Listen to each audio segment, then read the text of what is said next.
Hello everyone, welcome back to my channel. Radhe Radhe सभी को। कैसे हो आप सब? आशा करती हूँ आप सब बहुत अच्छे होंगे। एक बार फिर से स्वागत है आपका न्यू व्लॉग में। तो फ्रेंड्स, आज का जो व्लॉग है ना वो शाम के टाइम से स्टार्ट हो रहा है। शाम के 6 बज रहे हैं और मुझे अपने जो काम है वो निपटाने हैं, क्योंकि मैंने इनको है ना दिमाग में सोच लिया था आज या कल पर नहीं छोड़ने वाली थी। और आज मुझे शाम के टाइम है ना जो ये दो काम निपटाने हैं। सबसे पहले तो है ये घी निकालने का काम, जो कि मलाई जब इकट्ठी हो जाती है ना तब मुझे ऐसा लगता है कि फटाफट से इसका घी निकाल लिया जाए, वरना ना इकट्ठी होती चली जाती है और ज़्यादा दिन की जब मलाई हो जाती है तो इसमें से स्मेल सी आने लग जाती है। तो पहले तो मैंने मलाई को अलग से भगोने में निकाल दिया है और ग्राइंडर इसमें चला दिया है। थोड़ी देर इसको रेस्ट करने के लिए छोड़ दिया।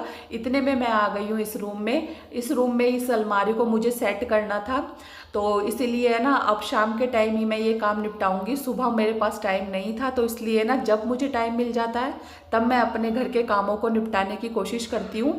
और देखिए, खाने पीने की भी तैयारी साथ के साथ चल रही होती है। तो खाने में कुछ नहीं बनाना था, सिंपल से मुझे चावल बनाने थे आलू मटर के। तो सोचा कि शाम का काम कम है तो क्यों ना एक्स्ट्रा काम कर लिए जाए, क्योंकि है ना जो काम कल पर छोड़ते हैं ना तब वो गृहिणी के वो काम है ना परफेक्ट टाइम से नहीं होते हैं। तो कल पर छोड़ना काम बंद कीजिए। जैसे आज का काम कल पर छोड़ देते हैं, कल का काम परसों पर। तो ऐसे क्या होता है ना कि हमारे काम है जो अटके रह जाते हैं और सही समय पर नहीं खत्म होते हैं। तो बस आज से बंद कर दीजिए कल का काम परसों पर छोड़ना या आज का काम कल पर छोड़ना। तो ऐसा करने से है ना आपके काम जो के त्यों रहेंगे और आप बिल्कुल भी अपने घर के एक्स्ट्रा काम नहीं कर पाओगे। तो इसलिए है ना अपना माइंड सेट कर लीजिए कि हमें कौन सा काम आज निपटाना है। तो घर के जो छोटे बड़े काम होते हैं ना उनको है ना स्टेप बाय स्टेप कीजिएगा। जैसे कि अलमारी साफ करनी है, सेट करनी है, या फिर और अपने घर के किचन की सफाई करनी है, बेड वगैरह सेट करना है।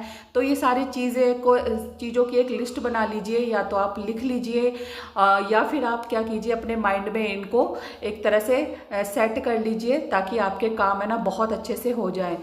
तो बस मैंने तो सोच लिया था दोपहर में ही कि आज मुझे शाम के टाइम ये काम निपटाने हैं, तो इसीलिए मैं लग गई हूँ। सबसे पहले जो मैंने मलाई को है ना अच्छी तरीके से ग्राइंड कर लिया है। अब बीच में जब इसको थोड़ी देर के लिए मैंने रेस्ट करने के लिए छोड़ दिया था, इतने मैंने अलमारी के सारे कपड़े निकाल दिए हैं और अच्छी तरीके से अलमारी पर है ना जो कवर बिछा दिया है। जैसे कि एक्स्ट्रा कपड़े पड़े होते हैं, जैसे कि सोफे कवर है जो खराब हो गए, तो उसको मैंने मैट की तरह अलमारी में अच्छी तरीके से बिछा दिया है। और उसके बाद सारे कपड़े मैंने ना अलग से निकाल के रख दिए हैं। अब देखिए, मुझे कपड़ों को ना अच्छी तरीके से रखना है। जैसे कि जो कपड़े यूज़ में हैं उनको मैं अलमारी में लगा दूंगी, और जो एक्स्ट्रा कपड़े हैं ना उनको मैं अलग निकाल दूंगी, क्योंकि बहुत ज़्यादा स्पेस भर जाता है अलमारी में। और जब बच्चे एक कपड़ा निकालते हैं ना तब क्या होता है ना पूरी अलमारी बिखर जाती है। तो इसीलिए ना मुझे बस यही करना था। सर्दियों के कपड़े तो ऑलमोस्ट रख दिए हैं मैंने, और अब गर्मियों के कपड़े अच्छी तरीके से सेट करने हैं, क्योंकि है ना फिर गर्मियों के कपड़ों को निकालने में सारे कपड़े अस्त व्यस्त हो जाते हैं। और बच्चों को तो मैं ये काम नहीं देती हूँ, वरना है ना बच्चे रोज़ अलमारी ख़राब कर देते हैं। तो इस तरीके से देखिए, बीच बीच में मैंने कपड़ों को भी फोल्ड करके रख दिया। साथ में ये जो मेरी मलाई से घी भी निकल गया है, और जो दूध निकला था साइड में उसको मैंने पनीर बना लिया है नींबू डालकर। तो ये देखिए, घी इसमें इतना डाल दिया, बाकी का जो बर्तन में, बड़े वाले बर्तन में मैंने घी डाल दिया है। और साथ के साथ है ना जो मलाई है, जो मलाई से मतलब दोनों चीज़ें निकल गई है, पनीर भी निकल गया है। तो पनीर की भुजिया बनाने के या पराठे बनाने के लिए मैंने इसको सेट नहीं किया था। और बिल्कुल ऐसा परफेक्ट जो पनीर बन जाता है जिससे कि भुजिया बनाते हैं ना तो वो भी बहुत टेस्टी बनती है। या फिर आप है ना पनीर का पराठा भी बना सकते हो। तो ऐसे ही मैं मलाई से घी निकालती हूँ, साथ की पनीर भी निकाल लेती हूँ।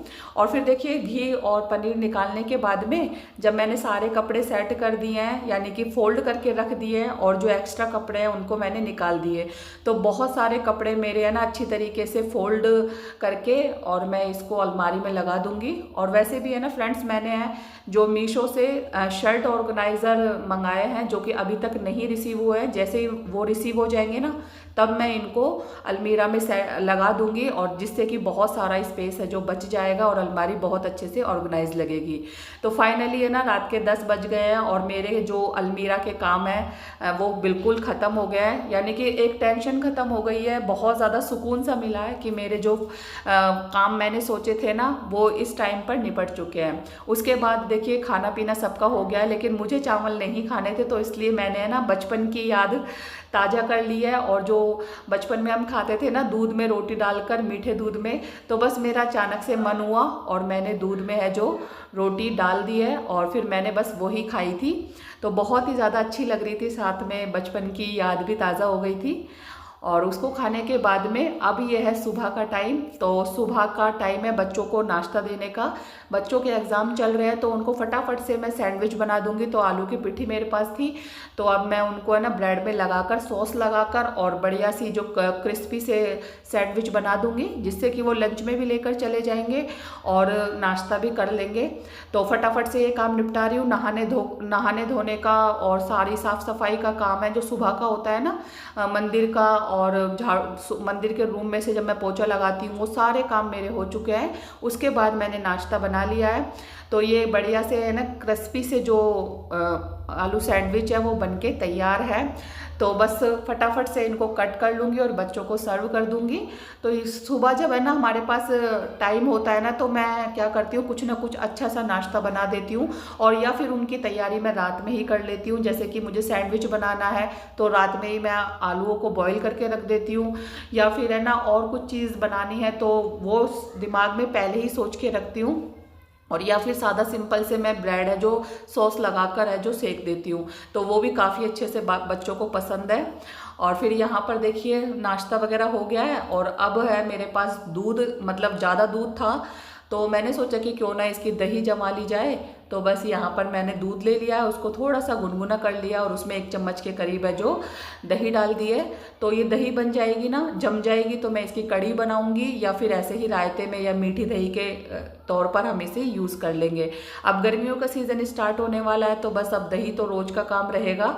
तो दही जमाने के लिए मैंने रख दी है इसको, और जो है रात शाम तक ये दही मेरी आराम से जम जाएगी। और उसके बाद है ना दही जमाने के बाद आ गई हूँ सीधा रूम को साफ़ सफाई करने के लिए। तो यहाँ पर सबने बैठ के नाश्ता किया था तो बर्तन वगैरह सब पलंग पे रख दिए थे, तो बस उनको मैं यहाँ से हटा रही हूँ और साथ के साथ बेड को भी अच्छे से झाड़ दूंगी और झाड़ने के बाद बेडशीट को बिछा दूंगी। तो देखिए जल्दी जल्दी ये काम मेरे सुबह के होते हैं, जिससे कि मुझे बिल्कुल भी है ना रेस्ट नहीं मिलता है। लगता है कि पहले अपने सारे काम निपटा लूँ और फिर उसके बाद मैं अपने घर के जो है झाड़ू पोछे के काम में लग जाऊँ, क्योंकि साफ़ सफाई जब तक नहीं होगी तब तक पूरा घर है ना ऐसे ही अस्त व्यस्त लगेगा। तो साफ़ सफाई करने से पहले पूरे बेड को अच्छे से साफ़ करना होता है, सारी चीज़ों को अपनी जगह पर व्यवस्थित करना होता है। और देखिए जब हम झाड़ू पोछा भी कर लेते हैं और पूरा घर ऐसे ही बिखरा होता है ना, तो झाड़ू पोछा करने का भी कोई मतलब नहीं बनता है। तो इसीलिए मुझे है ना अच्छी तरीके से पहले घर को सेट करना होता है, अच्छी तरीके से डस्टिंग करनी होती है। बेड पे बहुत ज़्यादा धूल मिट्टी जम जाती है, चाहे हम रोज़ कितनी सफाई कर ले, तो इसको भी रोज़ है ना कपड़े से मैं पोंछ देती हूँ। और उसके बाद में है ना पूरे रूम को सेट करने के बाद में फिर आ जाती हूँ दोबारा से किचन में, क्योंकि किचन मेरा है ना जो आंगन में ही है, तो मुझे किचन भी साथ के साथ निपटाना होता है ताकि किचन की जो सारी गंदगी है वो भी साथ के साथ साफ़ हो जाए। और आज मुझे बनानी है कद्दू की सब्जी, यानी काशी फल बोलते हैं हमारे यहाँ। आपके यहाँ पर क्या बोलते हैं ज़रूर बताइएगा। तो काशी फल, कद्दू या फिर है ना मतलब मीट, यही चीज़ें बोलते हैं मुझे लगता है। तो ये मैंने कट कर लिया है और फिर उसके बाद में जो अचार का मसाला होता है ना उससे ये मैं छौंक देती हूँ, जिससे कि इसका टेस्ट बहुत अच्छा आता है। साथ में मैंने प्याज डाल दिया है और प्याज अच्छे से भुन गई है तो मैंने इसमें कद्दू डाल दिया है और फिर बढ़िया से मसाला डालकर इसको इस तरीके से मैंने पका लिया है। और बहुत जल्दी बन जाता है और बहुत ज़्यादा टेस्टी बनता है। बहुत से लोग इसमें चीनी भी डालते हैं, जैसे भंडारे में हम कद्दू की सब्ज़ी खाते हैं तो उसमें मिठास होती है। मेरे घर में नहीं खाते हैं बच्चे मीठी कद्दू की सब्ज़ी, इसलिए मैं चीनी नहीं डालती हूँ। वैसे मुझे बहुत ज़्यादा पसंद है। पूड़ी पराठे के साथ ये कद्दू की मीठी वाली सब्जी मिल जाए ना तो बहुत मज़ा आ जाता है खाने में। अब यहाँ पर मेरी सब्ज़ी बन गई है, साथ के साथ मैंने आटा लगा दिया था तो रोटी भी मैंने फटाफट से बना ली है। और अब उसके बाद में देखिए जो लास्ट की क्लीनिंग होती है ना, मतलब पूरे घर में से दोबारा से झाड़ू लगाने वाली और फिर लास्ट में सारी जगह से पोछा लगाने का काम रह जाता है। क्योंकि किचन का काम जब तक नहीं ख़त्म होता है तब तक है ना मैं पोछा नहीं लगाती हूँ पूरे आंगन में से और रूम में से। और फिर उसके बाद में अच्छी तरीके से मैट वगैरह झाड़ती हूँ और झाड़ू लगाती हूँ पूरे घर में से, क्योंकि झाड़ू लगाने में थोड़ा सा टाइम लगता है। और जब बच्चे स्कूल चले जाते हैं, बिल्कुल खाली घर हो जाता है और हस्बैंड भी शॉप पर चले जाते हैं ना, तब जाकर मैं अपने ये साफ़ सफाई के काम निपटाती हूँ।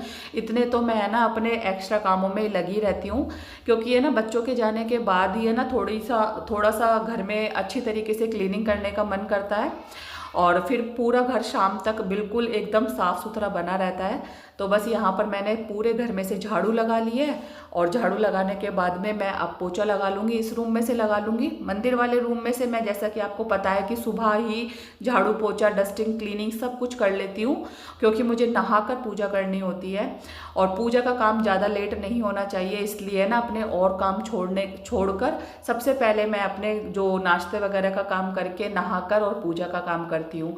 तो ऐसे ही मेरा रूटीन रहता है और मेरा यही तरीका होता है। सबका अपने अपने घर का अलग अलग रूटीन होता है, अपना अलग तरीका होता है, सारे काम अपने हिसाब से हर गृहिणी करती है। तो बस मेरा यही काम करने का तरीका है, जिससे कि मेरे काम बहुत जल्दी फटाफट हो जाते हैं, और यही स्पीड होती है काम करने की, जिससे कि एक काम के साथ साथ हजारों काम हम अपने घर के निपटाते चले जाएं। तो फ्रेंड्स, बस दिमाग में अपने सोच के रखिएगा, या फिर अपनी एक लिस्ट बना लीजिए जिसको आप बाहर रखिए, जो कि आपको है ना दिखाई देती रहे, और उसमें अपने कामों की गिनती लगा के रखिए। जो काम आपको जिस दिन निपटाना है उस दिन उस काम को कर लीजिए, वरना आप सोचोगे कि चलिए आज नहीं करते हैं कल कर देंगे, तो फिर वो काम ऐसा ही धरा का धरा रह जाता है, वो काम बिल्कुल नहीं हो पाता है। तो बस मैं तो अपने माइंड में यही सोच लेती हूँ कि आज मुझे इस कोने की सफाई करनी है, इस एरिया को क्लीन करना है, इस जगह को व्यवस्थित करना है, उसी के अकॉर्डिंग मैं उस काम को कल पर बिल्कुल नहीं छोड़ती हूँ। तो आज से यही ठान लीजिए और अपना यही एक बना लीजिए, अपना रूल बना लीजिए कि जो काम है आज करना है उसको टालना बंद कीजिए, बिल्कुल भी कल पर मत टालिए। फिर देखिए आपके घर के काम किस तरीके से होते हैं और आप अपने घर की एक परफेक्ट हाउसवाइफ बन जाओगे। तो मेरा तो तरीका यही था, मैंने आपके साथ में शेयर किया है। आई होप आपको भी पसंद आया होगा। अगर आपको ये मेरा रियल रूटीन पसंद आ रहा है, बिल्कुल जेन्युइन चीज़ें मैं दिखाती हूँ, वो अगर आपको पसंद आती है तो प्लीज़ मेरे चैनल को सब्सक्राइब ज़रूर कर लीजिए। सारी साफ़ सफाई हो गई है, वॉश बेसिन वगैरह मैंने सब कुछ क्लीन कर दिया है हार्पिक डालकर। उसके बाद मैंने यहाँ से धो लिया था और उसके बाद मैंने वाइपर लगा दिया है। अब हाथ मुँह धोकर खाने की बारी है। तो बस खाना मैंने जो है सर्व कर लिया है। बैंगन इसकी सब्जी कद्दू की सब्जी है, साथ में मिर्च छुकी हुई है और गर्मा गर्म रोटी है। तो आ जाइए आप लोग भी खाना खा लीजिए। तो कैसा लगा व्लॉग ज़रूर बताइए। मिलती हूँ मैं नेक्स्ट व्लॉग में, तब तक के लिए बाय बाय।